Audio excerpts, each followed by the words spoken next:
Buxoro viloyati Shofirkon tumanida yashovchi shoira Yahyoyeva birinchi guruh nogironi. U 35 yildan buyon O'zbekiston Ko'z ojizlar jamiyati Buxoro viloyati Shofirkon o'quv ishlab chiqarish korxonasida ishlab kelmoqda. Shoira opadek ko'rishda nuqsoni bor o'nlab fuqarolar yillar davomida mazkur korxonada mehnat qilib keladi.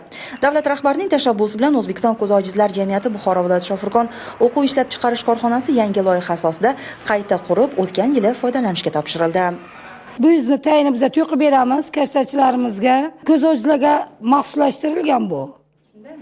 Internetga ham bizaga ko'z ojizlar internetiga ham o'rgatilgan bu. Biza bemalol to'qib nima qilamiz buni. Xudoga shukr, sharoitlarimiz yaxshi.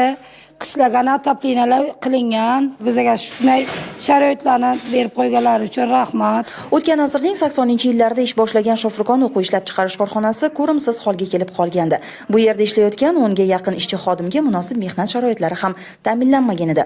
O'tgan 2023-yil O'zbekiston Ko'z ojizlar jamiyati Buxoro viloyat bo'limining ezgulik ramzi ijtimoiy loyihasi hamda Shofirkon tumani hokimining davlat ijtimoiy buyurtmasi asosida tumandagi ko'rishdan nogironligi bo'lgan shaxslarning ijtimoiy va mehnat sharoitlarini yaxshilash maqsadida bu yerdagi mavjud bino inshootlarini rekonstruksiya qilishga kirishildi.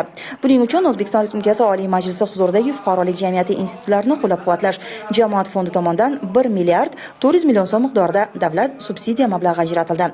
Loyiha doirasida ishlar o'z nihoyasiga yetdi. 225 metr kvadratdan iborat ishlab chiqarish sexi, 200 metr kvadratdan iborat 2 qavatli ma'muriy bino yangilandi. Ma'naviyat zali va savdo do'koni uchun mo'ljallangan obyekt qurildi. Ikkita yangi ishlab chiqarish sexi rekonstruksiya qilindi.